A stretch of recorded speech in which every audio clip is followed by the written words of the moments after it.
ক্রিসমাসে অবশ্যই আমার এই রেসিপি ফলো করে একটা ক্রিসমাস কেক বানিও। বাটার ছাড়া তেল দিয়ে অসাধারণ একটা ক্রিসমাস কেক রেডি করতে পারবে। দেখো এখানে আমি ময়দার সাথে বেকিং পাউডার নিয়ে নিচ্ছি, আর মিক্স স্পাইসি যে মশলা নিয়ে নিলাম, আর 1 চিমটে লবণ নিয়ে নিয়েছি। খুব ভালোভাবে আমি মিশিয়ে নেব ময়দার সাথে সমস্ত উপকরণগুলো। এই কাজগুলো খুব ভালোভাবেই আগে করে নিতে হবে। এরপর রুম টেম্পারেচারে রাখা 2টো ডিম নিয়ে নিয়েছি। খুব ভালোভাবে 2 মিনিটের জন্য আমি বিট করে নেব ডিমগুলো। খুবই ভালো করে একটা ফোমি ভাব রেডি করে নিতে হবে। ডিমগুলোকে 1.5 থেকে 2 মিনিট বিটারের কাঁটা হাই স্পিডে রেখে বিট করে নিতে হবে। দেখো খুব সুন্দরভাবে আমার একটা ফোমি ভাব এসে গেছে। এই পর্যায়ে আমি চিনিটা দিয়ে দেব। সমস্ত চিনি তোমরা একসাথেও দিয়ে দিতে পারো, কোনো অসুবিধে নেই। আমি এখানে 2 স্টেপে দিচ্ছি। ধীরে ধীরে দেখো আবারও আমি চিনিটা দিচ্ছি, আর এখানে বিট করে নিচ্ছি। এইভাবে আমি 3 মিনিটের মতন বিট করব। খুব ভালোভাবে বিটারের কাঁটা কিন্তু হাই স্পিডে থাকবে, আর বিটটা যেন ভালোভাবেই হয়। এখানে যেন চিনি আর ডিম খুব ভালো করে মিশে যায়, সেদিকে লক্ষ্য রাখতে হবে। এখানে যে আমি চিনিটা ইউজ করছি, এটা আমি গুঁড়ো করে নিয়েছি চিনি। তোমরা অবশ্যই কিন্তু চিনিটা গুঁড়ো করে নিও। কখনোই আস্ত চিনিটা দিতে যেও না, তাহলে সময় অনেক লেগে যাবে আর ভালোভাবে মিশতেও চাইবে না। দেখো ধীরে ধীরে আমার ফোমটা কত সুন্দরভাবে রেডি হয়ে গেছে।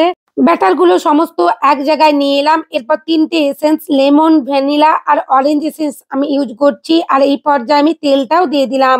এই পর্যায়ে কিন্তু বিটারের কাঁটা একেবারে লোতে রেখে 30 সেকেন্ডের জন্য বিট করতে হবে। বেশি সময় কখনোই বিট করা যাবে না, তাহলে ফোমটা কিন্তু নষ্ট হয়ে যাবে।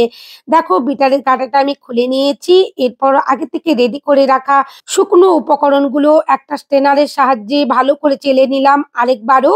আর ভালো করে দেখো এখানে আমি মিশিয়ে নিচ্ছি, আর 4 টেবিল স্পুনের মতন এখানে মিল্ক অ্যাড করে দিয়েছি। আর একই ডিরেকশনে কিন্তু আমি মিশিয়ে নিচ্ছি। কখনোই এলোমেলো উল্টো পাল্টা করে মেশানো যাবে না, আর খুবই আলতো হাতে কিন্তু এখানে ব্যাটারটা মেশাতে হবে, যাতে ফোমটা না নষ্ট হয়ে যায়।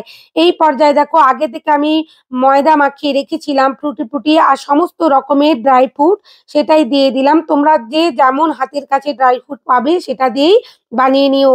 এখানে 1 টিস্পুন আমি ভিনেগার দিয়ে দিলাম। ভিনেগারটা অবশ্যই দিও। ভিনেগার দিলে কেকের টেক্সচারটা খুব সুন্দর আসে।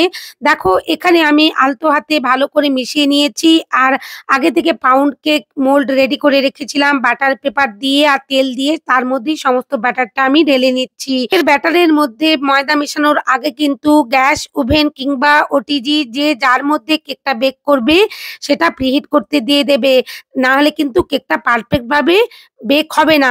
আমি প্রিহিট করা ওভেনে 140 ডিগ্রি সেন্টিগ্রেডে 35 মিনিটের জন্য বেক করে নিয়ে এসেছি।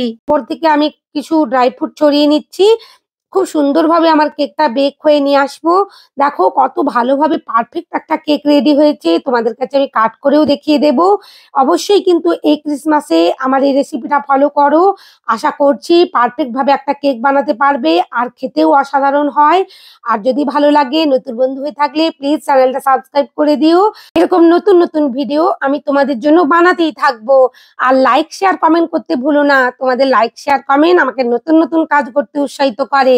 আর এই কেকগুলো 4 থেকে 5 দিন রেখেও খেতে পারবে, এয়ারটাইট বক্সের মধ্যে রেখে। আর কাউকে গিফট হিসেবে দেওয়ার জন্য খুব কম খরচে খুব সুন্দরভাবে একটা টেস্টি কেক অবশ্যই রেডি করা যাবে। খুব নরম সফট স্পঞ্জি কেক। সবাইকে মেরি ক্রিসমাস। সবাই খুব ভালো থেকো। অনেক ধন্যবাদ তোমাদের।